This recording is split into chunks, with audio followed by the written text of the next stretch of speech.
There's a cat over here. There's a cat over there. And the wrong one died. And the wrong one died.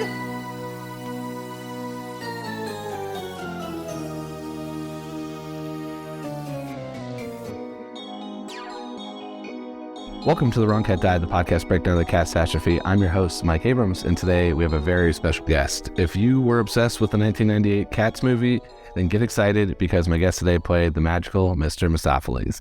I am very excited to have him here today, so welcome Jacob Brent, and thank you for joining me.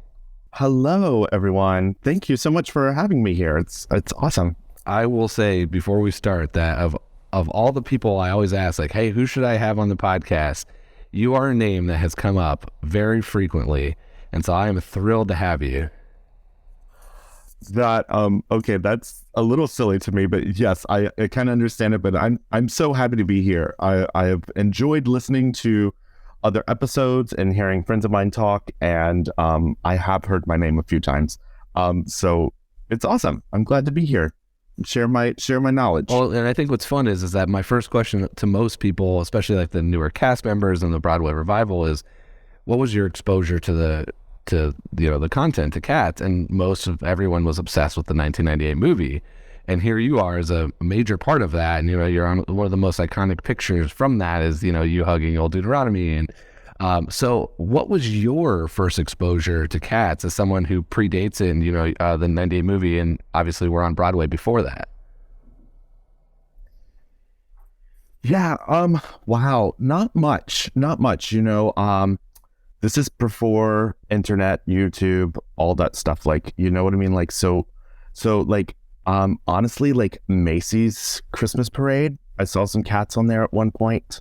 I remember watching a thing for the opening.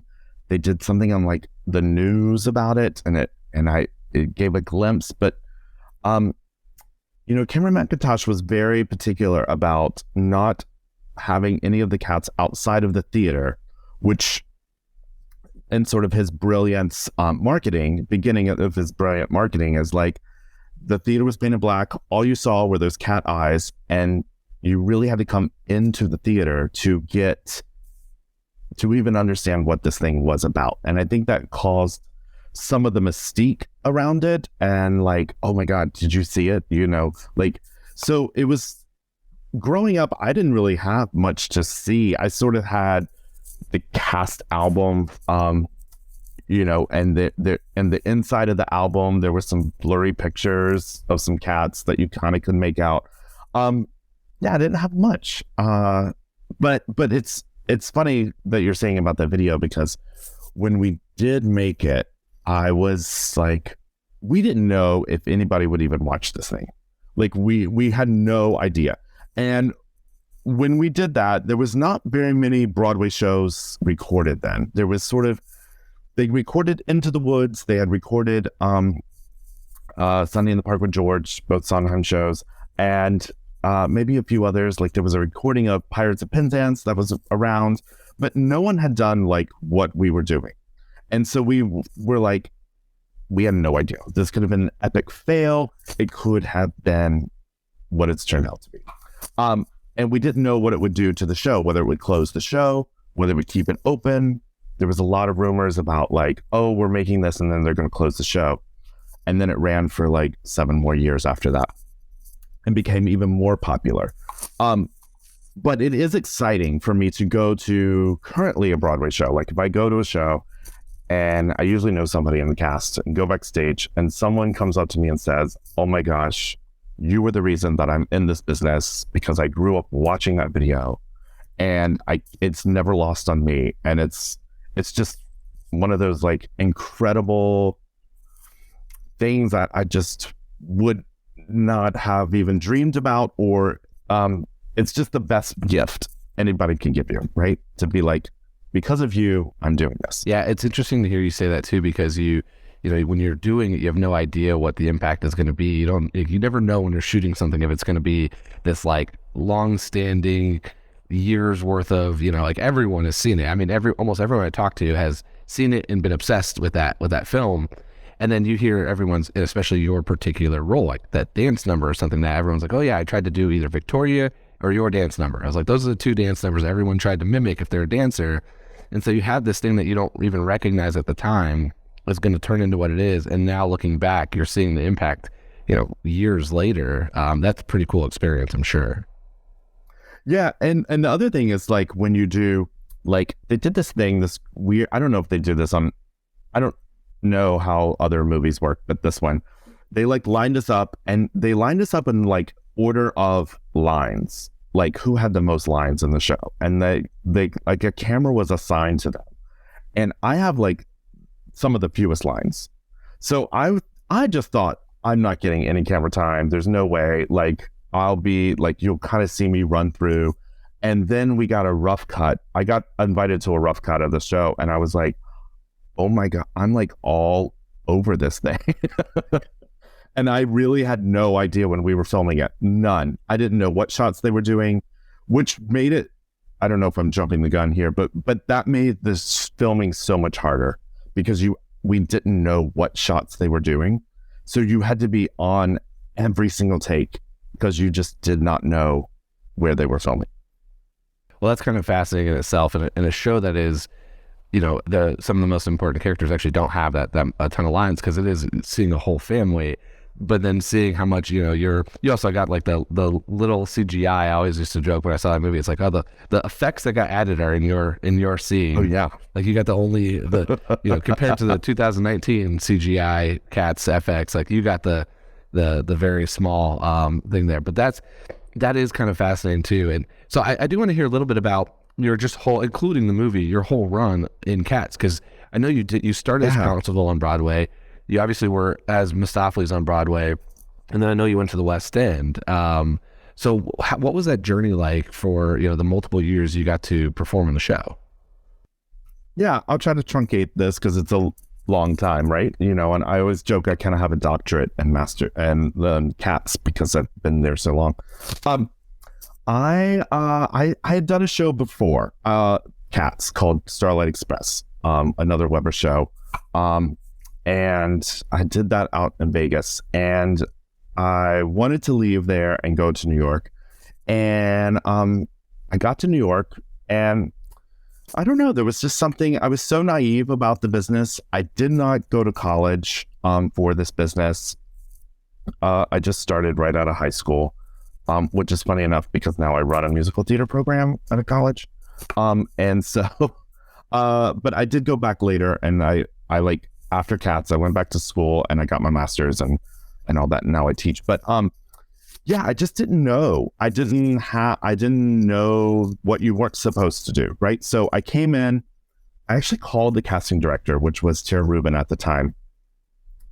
She had just taken over for Vinnie Liff, and it was her first casting assignment on her own. And so I got to New York and I called her office and just said, hey, I just got back. My name's Jacob Brent. I just got back to town. I just did Starlight Express. I'm really right for Cats. You should see me. I mean, who does that, right? Like crazy. And they actually were like, great. Can we see you on Wednesday? And they were like, we're bringing some people in. We have an immediate replacement. Well, they said, how tall are you? And I was like 5'8". They were like, great, come in. And it was one of those, like, I call old school auditions where it happened on the stage. So we went to the theater, checked in. There was like 10 or 12 of us. It was on the stage. We danced, we sang, we danced, we danced, we danced, we danced. And they just kept cutting it down. And I just kept staying. I was like, wow, this is fun. And Cynthia Anrubia, who was the original White Cat on Broadway, was the dance supervisor at the time. And it was me, and it got down to me, and like people had done the show or done the tour. And she just had decided that she didn't want somebody that had done the show before. She wanted someone fresh. So I happened to be there, and I got the Broadway show. And I covered Mistoffelees for the first 6-8 months, and I was Pouncival, random brown cat that covers another dancing cat. And the first time I went on was crazy story. As you know, Mistoffelees comes down in that rope. There's in that version, he comes down in a rope, it lights up, blah blah blah. Yeah, everybody, and we sing that song forever. The rope comes down, and there's no Mistoffelees on it. Something had happened up in the grid, and the stagehand pulled the Mistoffelees off the rope. First, I don't know what happened. So the rope comes down. There's no Mistoffelees, and in that theater, it's like 5 flights up so there was no way he was getting down to the stage. So Tugger just comes over, grabs him by the shoulders. I've been in the show for maybe a couple of weeks, maybe a month. I think I had one rehearsal as Mistoffelees. He grabbed me in the shoulders. He threw me downstage. He grabbed me and he said, "You're on." And he threw me downstage, and I just started dancing the dance. And I had never done it as Pouncible, dressed as Pouncible. This poor audience had no idea what was going on. That is kind of crazy. So I wonder how many people notice someone who'd seen it before is ready. I mean, Mistoffelees' number is pretty iconic. And then all of a sudden they've got Pouncible of doing the turns and the whole thing. That has to be, the show must go on. Well, the Pouncible track generally covers Mistoffelees. Like that's 99% of the time. But I just had joined and not had any rehearsal. So I hadn't done the bucket toss. I hadn't done the cape. None of it. I had no idea. And it was pretty exciting. It was kind of exciting. I don't really remember it because it just was like out of body experience.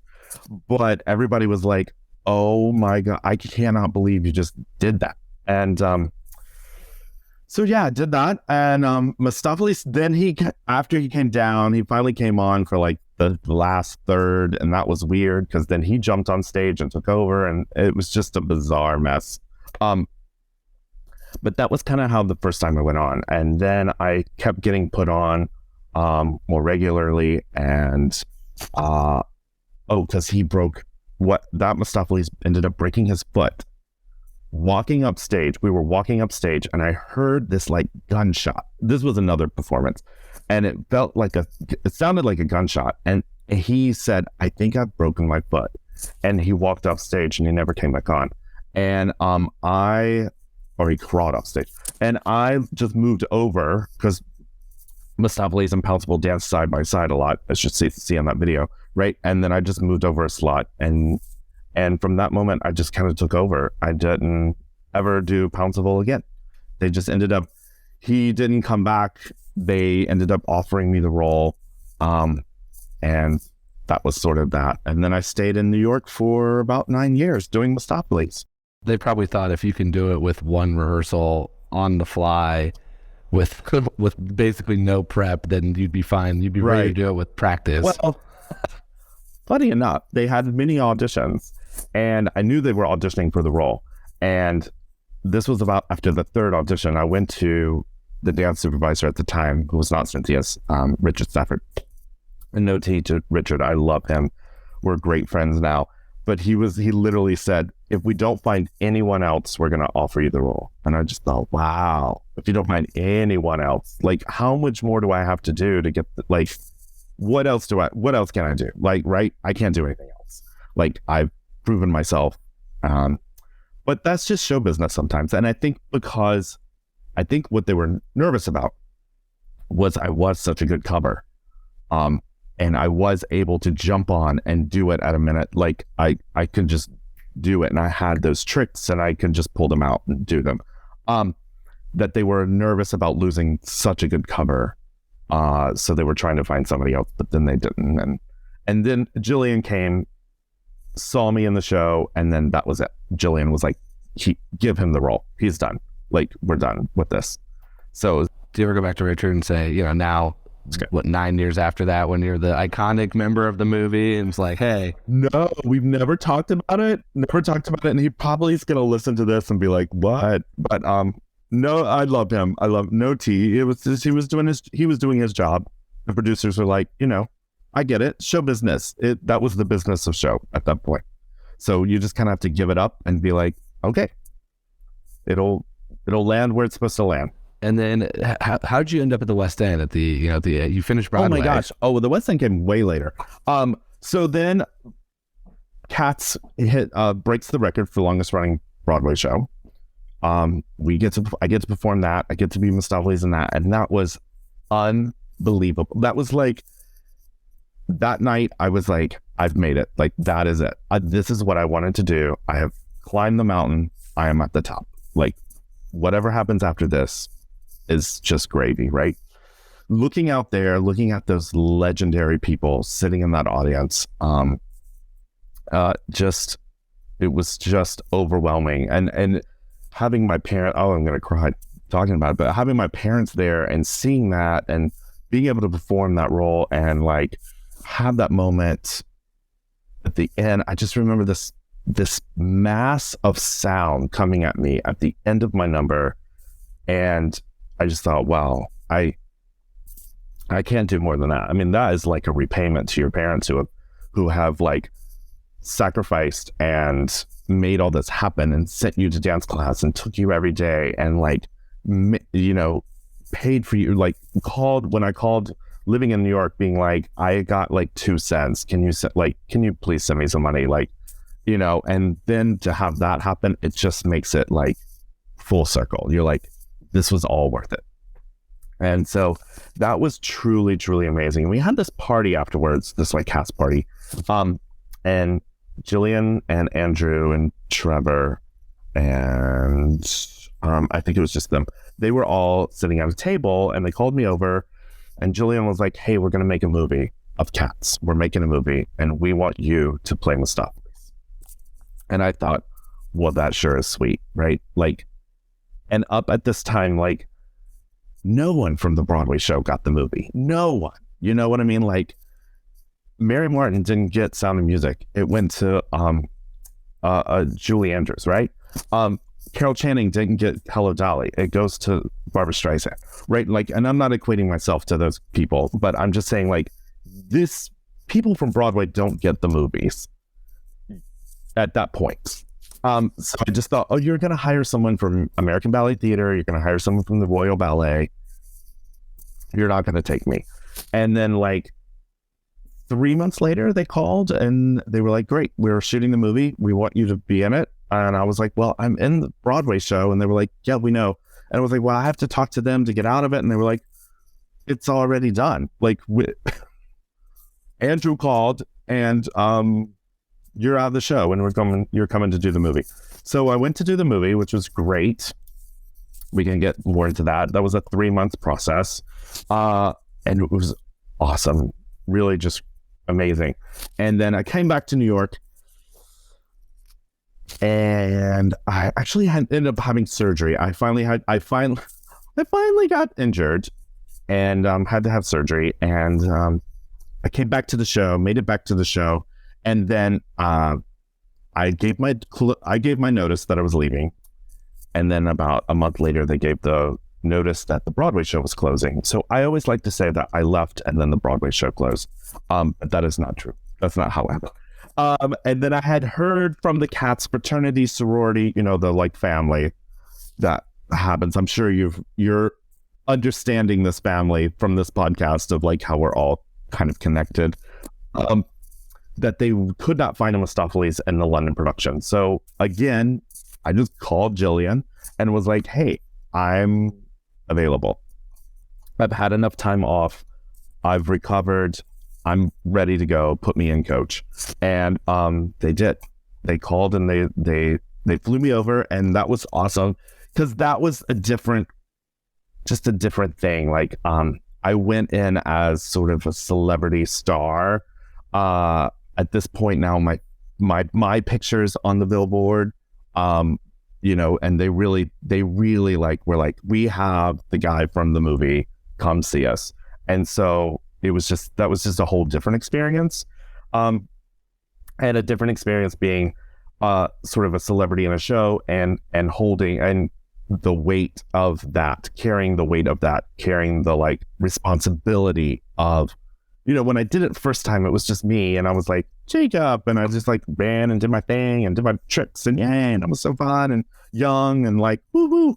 And then it got, I got children coming to see me. I got people dressing up as me. I have people holding signs in the audience, making things for me, and it just was bizarre. And I didn't quite know how to handle it. And so I had some great mentors that I went to, and I was like, what do I do with this? Like, what this is like crazy responsibility. And so they kind of helped me through it. But the London was fun because it was like just a different approach to the show. But the show was completely different too, which is crazy. Yeah. I want to go back to the movie a little bit, because I think something that as I'm hearing you talk about it, I don't think I ever registered, which is I just kind of always assumed, especially coming from somebody whose Broadway knowledge is much more from the last 5 or 6 years and not prior. Like, I didn't grow up in musical theater. I didn't grow up watching a lot of this stuff.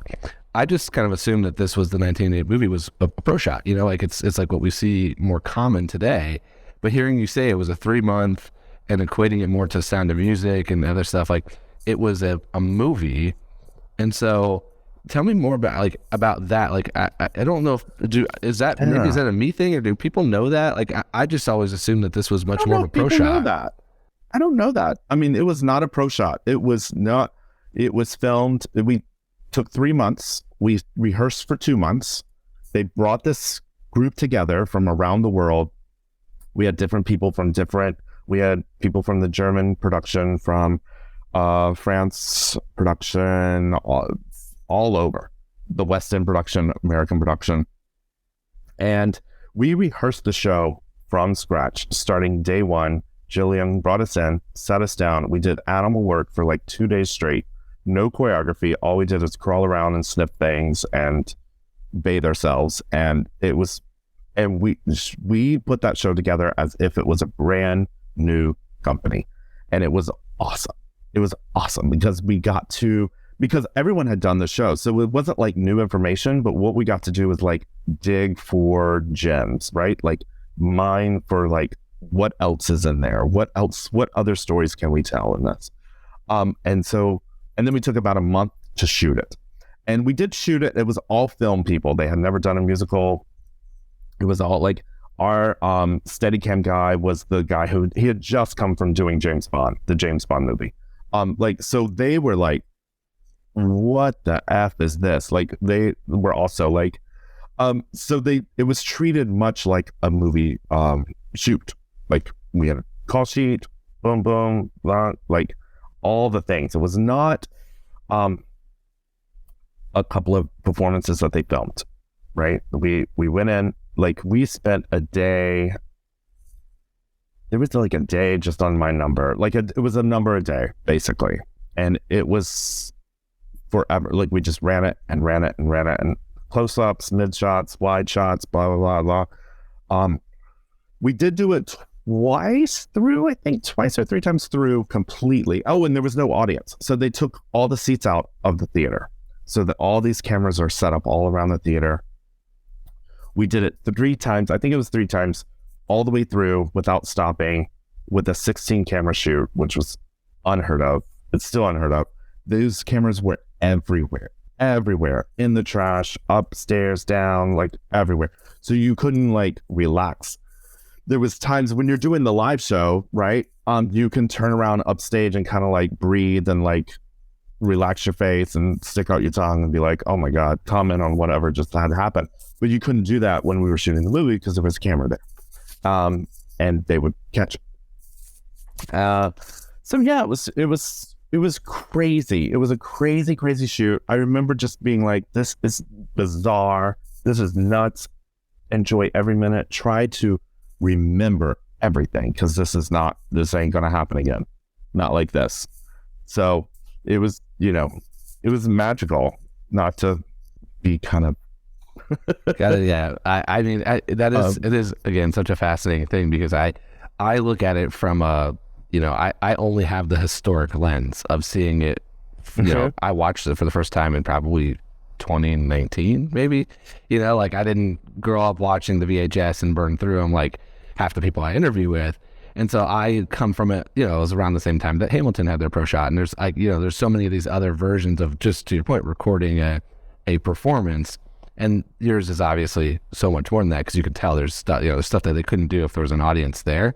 But that's a fascinating piece of this, and it's obviously something that has lived so long. Like it's still, everyone that I talk to is still obsessed with it and has copies, and now they're showing their kids, and they're starting them early with that. It's crazy. With that video is like the awesome. core of it.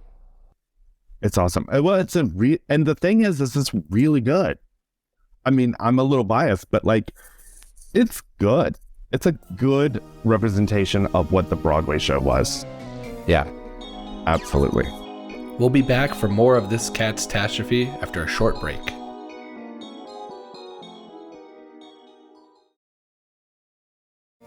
Now, I do want to, this is the part I've been most excited to talk to you about. So I always ask, and I want to still hear your answer to this, but I want to ask this question to you kind of two ways.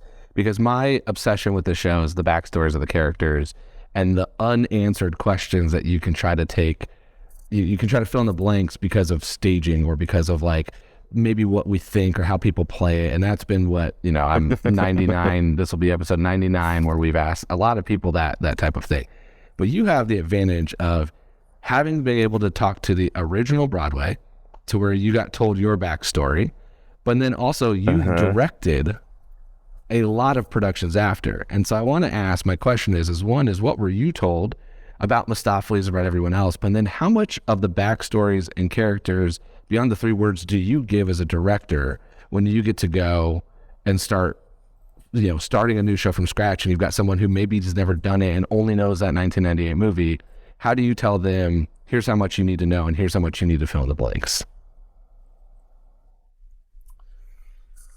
Oh, I do a lot of work. We sit in a circle and we do a lot of storytelling. And that's where I think the heart of the show is. It is, at the end of the day, all theater is just like, it goes back to cave people, right? Like sitting around a fire, telling a story. And so if we don't get that story right, the poor audience has no idea what's going on. Absolutely none. And especially with cats, like children get it, like kids get it. They don't overcomplicate it. They understand exactly what's going on. That's why it's so popular, I think, with children. But it was not made to be a children's show. I think that was a byproduct that came later. But if we are clear of what story we're telling and the relationships on the stage, and even if we're not saying words, the audience must understand what's happening. We have to make that clear. So to me, it's like the only thing. It's like the most important thing.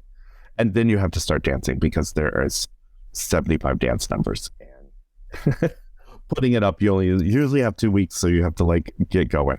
But so I do give the 3 words. I love that you know that. I've heard people talk about that. I don't think they've been the same 3 words anytime, any production ever. Trevor made this thing up, and now everyone does 3 words, and sometimes they work and sometimes they don't. But it is good to have them, because when you are in the show and you're at a moment that you don't know what to do, you go to those words and it will inform you what you should do. So they are important. But I also don't like people to get locked into them, because cats can be all the things all the time. I have 2. They can be so loving, and then the second they can be like turn on you and then run away you're like, for what reason is that? So that's that. But yeah. So we talk a lot about the story. I think the story is so important. Most people, I don't know, do you have questions about the story? Well, I can answer. I have a lot of questions, because I want to hear, like, I've heard a little bit of what you've said, essentially, which is there's like a loose interpretation of what I'd call the cat's Bible, but it kind of changes production to production, and it's almost like I always call it a game of telephone. Like, there was what you heard from Trevor, and the initial very first, like, here's exactly what we thought.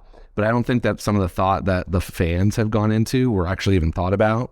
There's probably some relationships that the fans have put together that nobody else has thought about. And then now it seems like over time, there's been, okay, this is definitely true. this could be true. We don't actually think about this. So I'm curious as a director, Yeah. how much do you I got you. how much do you go into, and maybe I can just start naming you some characters and you can tell me if any of these theories are correct or incorrect, because I get conflicting answers just from actors even who have played them of like, I'll give an example of, is Victoria Grisabella's daughter or not? Like that's one where you get conflicting answers. So that's a hard no. Absolutely not. Okay. Let's start. Okay. I think we should just go through this. I don't know. It just depends on who plays it. I think, if that's what the show was also so open that you could play it that way. But I've never heard that from Trevor, from Jillian, from anyone like that information. That's not, I have not heard that. I'm not saying that you can't play that. I've also like Mistoffelees and Victoria are not a couple. They're not. I know that's a big one. Everybody wants Tugger and Mistoffelees together. That's not gonna happen. Like, no. I think in real life there's been some Tugger Mistoffelees connections that have been made in some productions. And so that's why that kind of comes through. But yeah, that is not a thing. So I guess the biggest thing is for me and with Mistoffelees is that, he's sort of like, also Mistoffelees should be about like 13 years old. He's not like an adult. He is like this like teen kid who has these magical powers. And what we came up with, and I think a lot of the solidifying the story came from doing the movie, came from going back in, looking at it, all these people knowing their characters so well and coming in and saying, what if we did this? Like, wouldn't this always makes sense to me that I would react to this cat this way. And we said, okay, so if you do that, like, what was the story there? We had the time to be like, figure that out. So this is a big one that I've always played, is that actually Mistoffelees is actually old Deuteronomy's son, which is going to blow some people's minds when they're here. The reason why is that he does have magical powers, just like Dude, right? He can make things appear, that thing. And this is why old Deuteronomy, I feel like this is so crazy that we're talking about this so seriously, but I love it. But this is why old Deuteronomy has come to the Jellicle Ball tonight. He doesn't always show up, but he's heard about this cat that probably could be his offspring. We don't know, probably. And he wants to come see what he's doing. So that is why he comes. And that is also why there's a whole Demeter part to it too, which I will get into. But I think that is the biggest connection. And Ken Page, who's just Santa Claus, love him so much. And I found that doing the movie. And that iconic jump into his arms, and when I lick his ear, right? And snuggle him, that none of us are acting. That man is the most, I love that man so much. And he helped me through so much of the movie. And I think that's why that resonates so much, is because that take, there was no acting. I just jumped in his arms and I was like, I love you so much. Like, thank you for everything. And I think that is what comes off. But I think that's the big thing that we found. Ken and Jillian and I found that he would come to see, he wanted to check out what Mistoffelees was doing. And that's why he shows up. He doesn't come every year. No, Munkustrap is in charge. Munkustrap would pick the one. Wow, I don't think I've ever thought about that. I've always just assumed he's almost like serial killer vibe of like, I come in every year to... No. This is why it's such a big deal when we're like, when we smell him and we get that scent and we go, wait a minute, old Deuteronomy, like, you guys, he's here. We don't know. Like, this should be like, if you believe in Christmas, it should be like Santa Claus is here. Like, this is major. And the part of you saying that, like, hey, he's coming to see Mistoffelees, is that the like angle that you take as Mistoffelees to pump yourself up, or is that the like as you as a director would go in and say like the only reason he's showing up this year is to see his son that he's heard about who's magical? He is. I think he just travels. I think he's just. It's not that he's never been. He's been before, but he doesn't always come. And I think it's this year. He's like, I'm gonna go. I'm gonna make sure I'm there this year. I want to see this kid. I don't think Mistoffelees knows. I don't think you can play like, Dad, he's home. Like, that's wrong. I think Deuteronomy knows, but hasn't. I don't think Mistoffelees knows that Deuteronomy is related. I don't think you can play that because then it's too familiar. All of them. Syllabub, any of them. Demeter. Oh, here's the thing with Demeter. What was your question with Demeter? Well, I this is why I've kind of argued jokingly that I don't think kids, and I now have argued this to be teens, should see this show because it's got a very dark background, and it's because the one truth that everyone always tells me, it's like, to your point, you could say, you have the like, hey, Misto and Tuggers are not together. Hey, this is not this. But everyone seems convinced that Demeter was sexually abused by McCavity. And it's like, that's the one core. Everyone's like, there's no arguing there. And I'm like, how is that the one backstory of this very like positive dance heavy musical? Is like, but our one truth is that this one cat was sexually abused by the villain. And so that's been always like a weird piece as I didn't know any of this stuff when I saw this. I watched it and I thought, oh, this was fun. And then all of a sudden I started reading the backstories and it's crazy. Yeah, that is true. So she is captured. Demeter has been captured by McCavity. Yeah, right. I'm sorry. Let me make sure I have the cats right. Demeter's captured by McCavity and probably sexually abused and mistreated and blah, blah, all the things, right?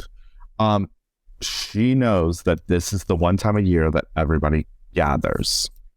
So in her mind, she's like, I've got to get to the Jellicle Ball because I know I'll be safe with everybody else. And that's why at the beginning, we see a cat running. The car lights come, catch the cat. It's Demeter. Demeter is escaping McCavity to come to the safety of the group. And this is what causes McCavity to come to interrupt everything, right?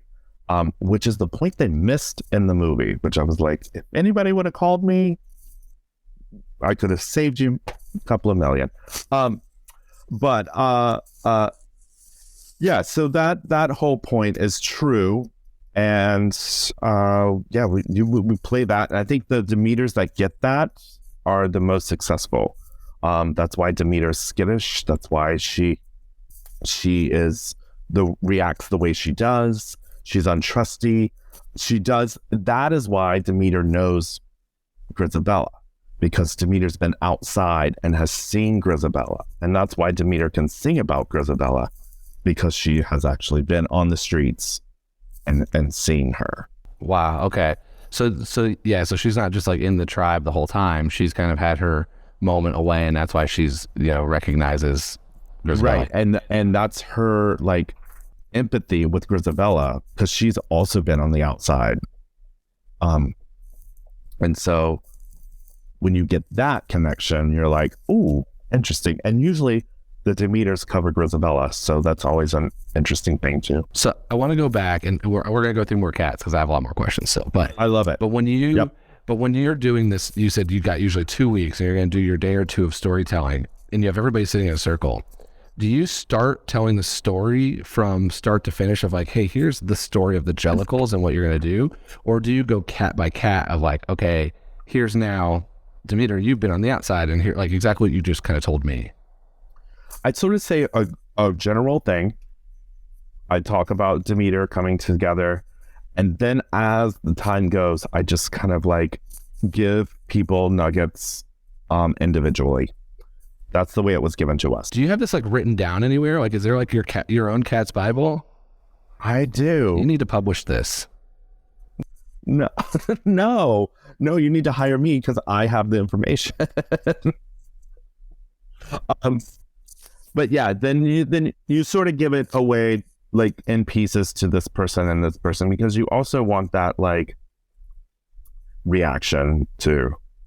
like of how someone would react to them. Sorry, I'm getting message. I'm gonna turn this off. I want to go through a couple others because, and obviously, don't give away your bargaining chip to get hired in the future. So we don't have to go that far. But it's also not mine to write. Like, you know what I mean? I didn't create the show, so it's not mine to like publish and make money off of. That's Jillian's. At the nucleus of the show is Jillian Lent, and that is hers to. I think there's a world where people want it because there's so many questions. Like, there's just so many questions. Like, if you go to the fan Wikipedia page, the headcanon stuff, there's like 4 different answers on some, and it's because somebody in 2016 did this, and someone in original Broadway did this, and the movie did this. It's kind of what makes it fun, but at the same time, I'm like, there's a definitive answer to some of this stuff. Like, some of this stuff, it has started somewhere, and some of it might just be an actor taking some liberties, which you would have to do in a show that is as open-ended in a sense as Cats is. Yeah. And I think there's room for that. I think we've seen that with this current production. There's room to interpret and like add new things, and I think as long as it's in the story, right, and the world, and the that it doesn't go off crazy, like suddenly Skimble is something else, and it's like, no, Skimble is this he represents this, and he should always represent this. Now, can you do different stuff with that? Of course, but he should be everyone's favorite uncle. Sometimes he tap dances, like in the movie. I thought that was a great addition, like have him tap dance on the railroad tracks. That's awesome. But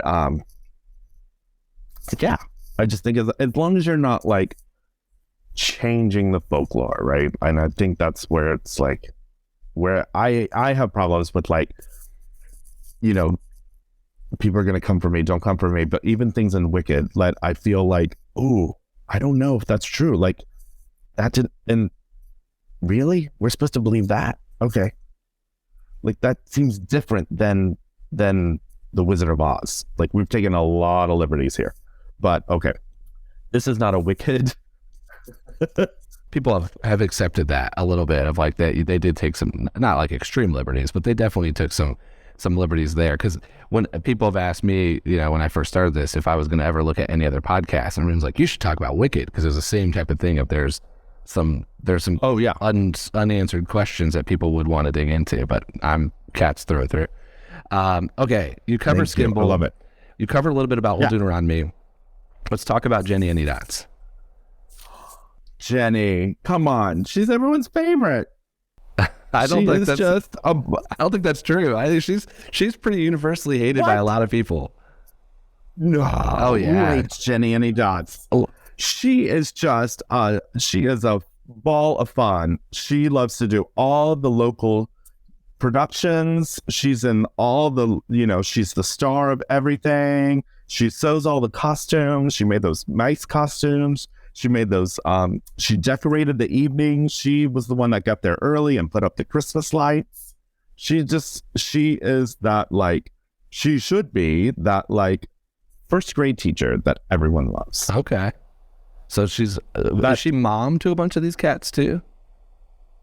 I think she's a mom figure. I don't know if she actually has any of these cats. And also, like, maybe, but Jenny has a collar. So that's the other thing that I don't know if people have talked about, that, whether you have a collar or not a collar. And Jenny has a collar. So she definitely has a family. She is definitely taken care of. So I don't know if I don't think she brought any of her children with her to this party, but she does take care of them. She sees them out the window and she goes, oh, there goes Syllabub. Okay. And then when she sees her, she takes care of her. What about Bustifer? Bustifer. Oh, we love Bustifer. Well, he's just everyone's just favorite. I keep saying that about every cat, but they are.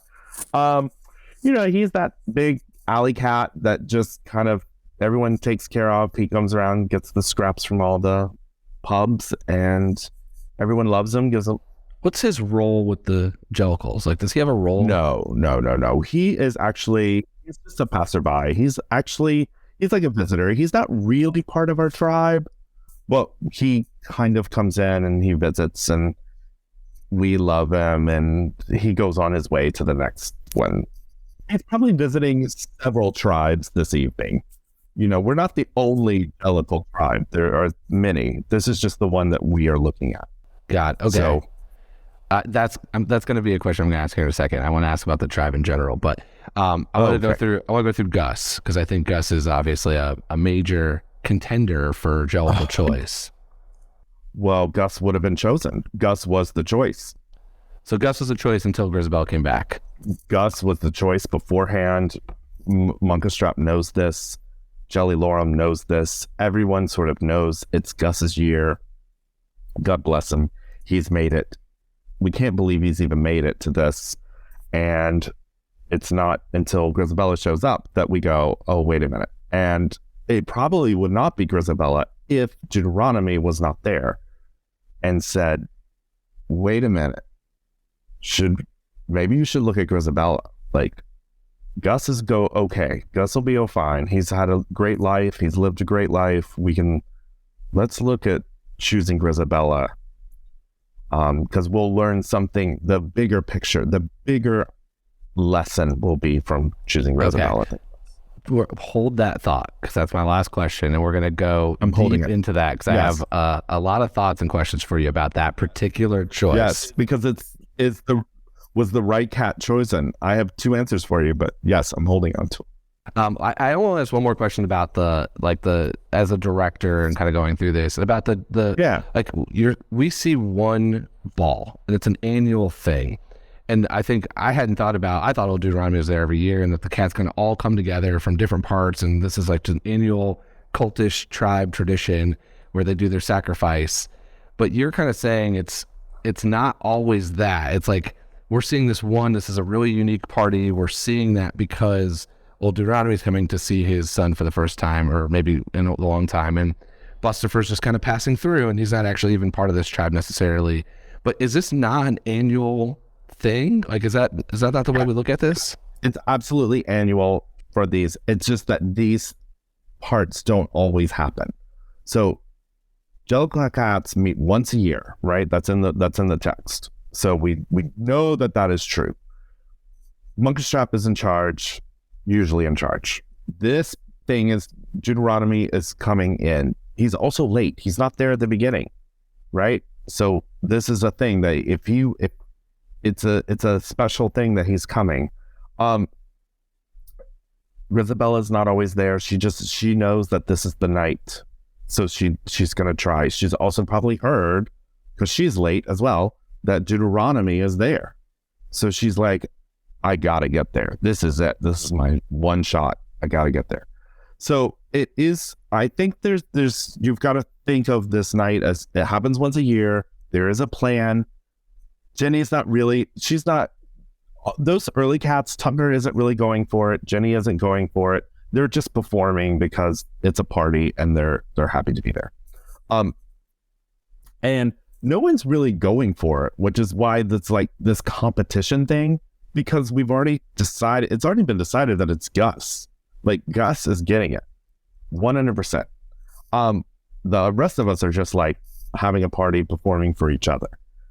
It isn't until I've lost my train of thought, but like this, the Grisabella comes in, and Deuteronomy comes in, and Demeter comes in, and Macavity comes in. That these major interruptions to the night that give the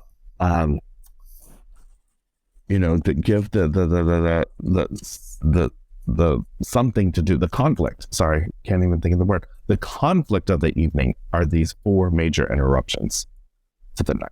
If not, it would just be like little like American Idol ball, and we'd perform and go home. Yes. So do you think if I'm last year's ball, somebody gets picked, Munkustrap now is doing it, Old Deuteronomy's not even there, Grisabella's still out on her own, Bustifer might not show up, like it's just not a big thing? No, I think it is a big thing. Okay. I think it's a big thing. but it's a heightened thing this year. You know what I mean? Like it's major this year for some reason, because all these things have converged. This is like the year. Oh my God, were you there? Were you there that year for Jellicle Ball? Like, I think we pick one, everyone applauds. Yay! We send them on their way somehow. This tire doesn't always go up because Deuteronomy's not always there. This is like, so when that tire goes up and we're like, oh my God, like the cats are freaking out because this doesn't happen. We don't see this. So you don't make a Jellicle sacrifice every year? Yes, but not as dramatic as this. Right. It could be like Gus is chosen. We're going to choose Gus. He walks around the corner. He's gone. Like, it's no big deal. So interesting. Right. Okay. I want to get to the final piece because this is worth it. So I want to start the rapid fire. Rapid fire will be a couple of quick questions that we're going to talk about Grisabella and the Jellicle choice. Okay. So if you were to go on for one night, not as Mistoffelees, who would you want to play as for just one night? What track would you want to do? Oh, Skimble. Love it. Who are your or Gus? Skimble or Gus? As I get older, Gus. But yeah, because I understand Gus. Okay. You know, but yeah, you could do through the years. You can play all the different characters. Who are your favorite and least favorite Jellicle cats? Oh, you're gonna get me in trouble. I love all of them for different reasons, but I think there's something really magical about that triangle of Gorkapat, Tantamile, Cassandra, that mystic thing that they have that I really love. And then my least is probably like, I guess Plato. Like, Plato is Macavity that's like not Macavity, because it's like, I don't really know what Plato's doing there other than giving somebody stage time. Yeah, is dancing. That's my answer is Peter from the 2016, which is just another one. All the people that have played Plato and Macavity, but I'm just saying, like, as a story, you're like, what is Plato doing here? Totally. I always say this is character, not actor and performer. Right. What's your favorite song from the show? Oh gosh, I love Remarch, the cat, but I also love that overture. If I can pick the overture, because it is so 1982, and it is just. I don't, maybe because I just heard it for so many years of my life that it just once you hear that da da da da da da da, it's just like, it's iconic, right? But like, it just takes me back. So I think it's just that when you just, and there's no like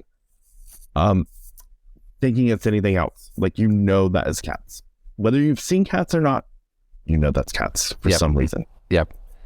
My last one before we get to the big one, which is if one cat was going to direct a musical, which one do you think would be best at doing it? Oh gosh, sorry for the long pause. I'm having to think. I have some answers if you're stuck. I mean, I think Munkustrap and Jenny Any Dots would probably code do the thing, because that's what they do in the show. But I don't know. Skimble's going to be the stage manager. He's so meticulous that he's going to make sure that everyone's in place, all the costumes are done, the set is done. He's going to call the cues at the right time. Like, that is his thing. Yeah. Okay. Well, it's time to get into it. So take that moment back. Oh my gosh.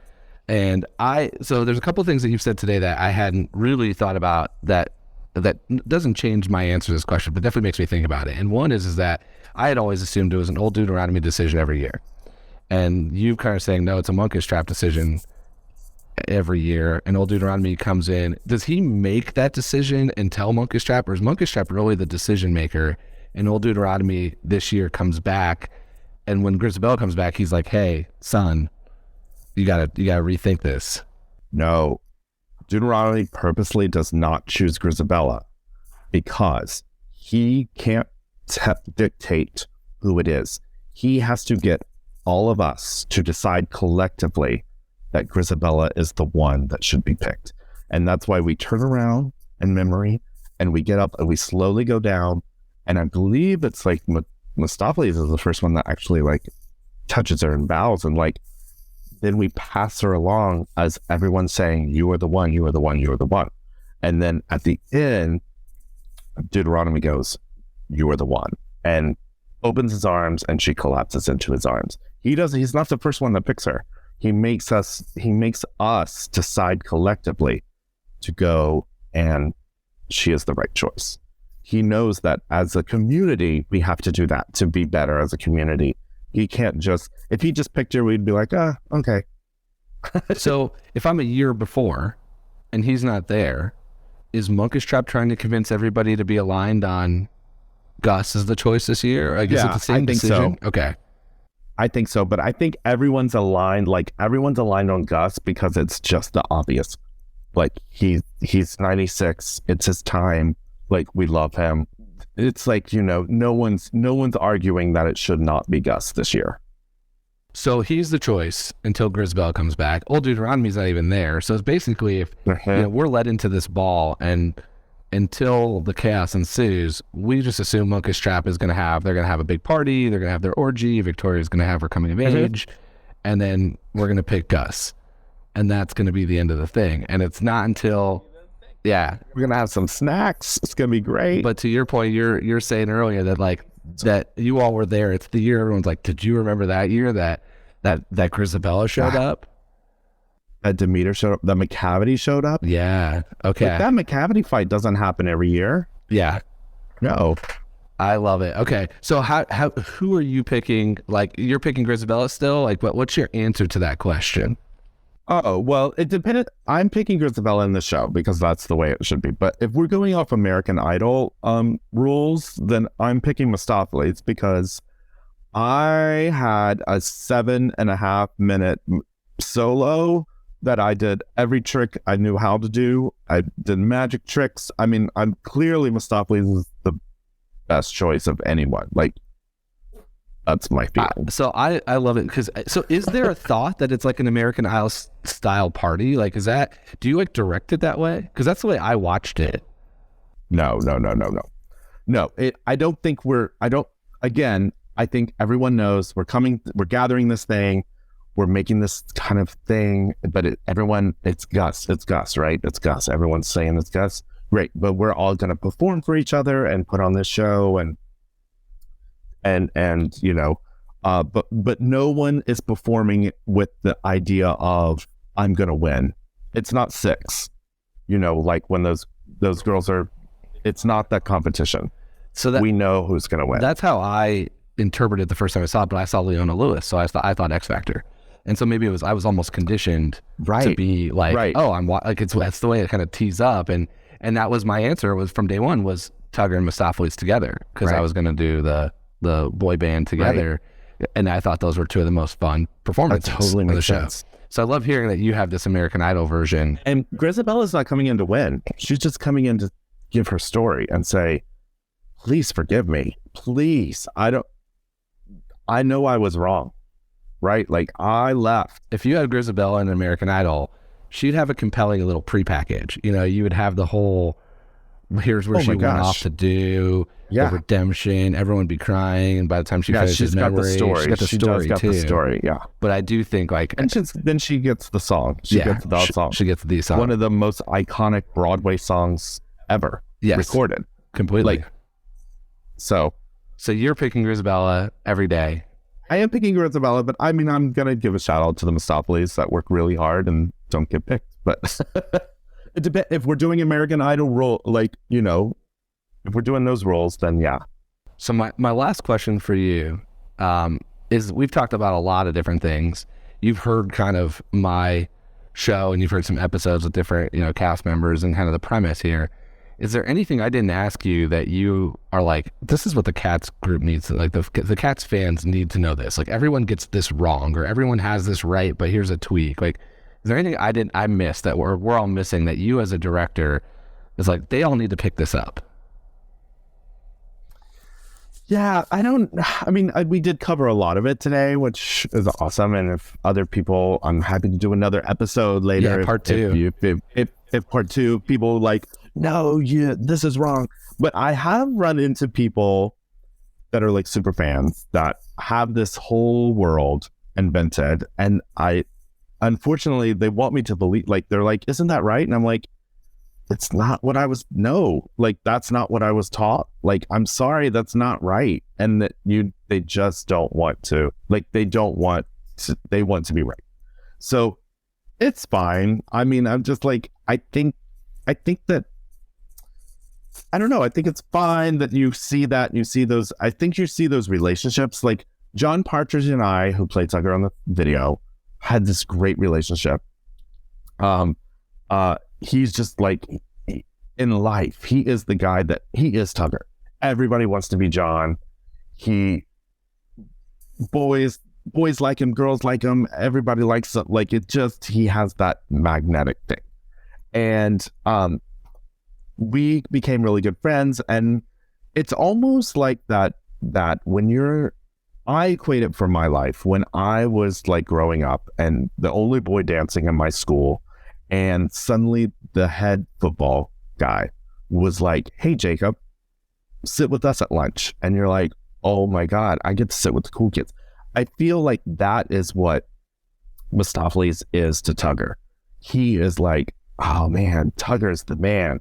And he wants to perform with me. Like, but it's more of that admiration and love that way than like romantical, right? But I can see why people can kind of twist that. Yeah, and I think it's people want to write fan fiction, and so it's an easy way to write it. It's a good story to write. It's a good story, and like I said, there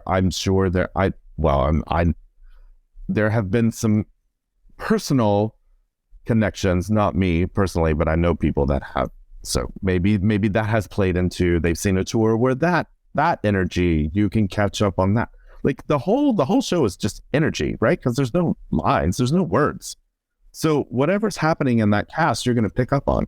And that's exactly where I think those super fans who come to you are coming from, which is like, I'm reading this interpretation because I saw the show this many times, and I've now saw them like wink at each other, or like the extra paw to them at one moment, right. And that's the assumption, and I think that's part of what makes the show. The wink was like, girl, we're getting margaritas after the show, aren't we? Because I'm like exhausted, and we're like, and that's what you're reading. You know what I mean? Like it's tough, but ultimately, I'm so glad that people love the show.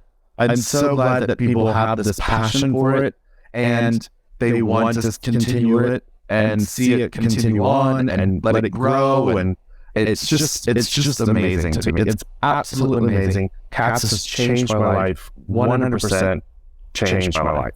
And so just to have that, it's like, it's flattering and fun, and as long as people don't get like crazy about it, and like they're like want to fight you because you're and you're like, I'm not going to fight you over this. Like that is not the information I have. But I have not run into that. I have found fans have opinions, and they've made the I've had some where I've joked that I think, oh, here's this love triangle, I think for sure, and here's this.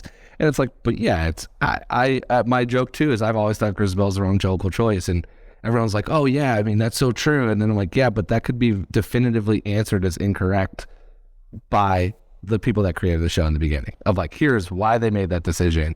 And so it's like, it's fun, and I think what makes the show so great is that a world was built to where there is enough opportunity to expand beyond it, and that's why it's still running and why there's so many productions still going. That and the incredible dancing and singing and all the other little minor things, but it's just a world that's been built. And it's universal, right? It's universal. There's no language barrier for anybody. And then there is this thing about community and coming together and empathy, and that is always going to be a universal idea and thought that's going to resonate in any decade that we are in. So that's why I think it just continues. Well, I might take you up on part 2. I'm going to put it out to the universe of the people who have questions or thoughts or different things. Like, I'm going to collect them all, and I'm going to come back, and we're going to hopefully be able to do a part 2 with some very specific questions. I would love that. Let's do it. Let's do a part 2, and we'll take people's questions. I got it. I will be. That's what I'm going to put out into the world when we launch this. Is that I'm sure I'm going to get a good amount of questions for you. So, how can people stay in touch with you? Social media, website, different things. Yeah, at Jacob Brentstagram is my Instagram. Jacob Brentstagram. And I'm on Facebook, but I don't really do much on that. So the best thing is Instagram. Awesome. Well, this has been an absolute joy. Thank you so much for coming on and sharing a lot of things I had no idea, which is why I was so excited to talk to you, because I knew I'd get definitive answers on some things, or a director's vision of it versus the performer's vision of it and the performer's vision of it. Yeah. Thank you so much. I love it. I can talk about cats all day. It's really, there's such a place in my heart for it. And I love it's such a place in a lot of people's hearts. And so I just want to celebrate those people. We're all in that same tribe together. Amazing. Well, thank you again. And thanks everyone else for listening to this episode of The Wrong Cat Died, the podcast breakdown of the catastrophe. To follow along, you can subscribe on Apple Podcasts, Spotify, Stitcher, or anywhere else you listen to podcasts. Follow us on Twitter, Instagram, and TikTok at The Wrong Cat Died, or check out our website, thewrongcatdied.com.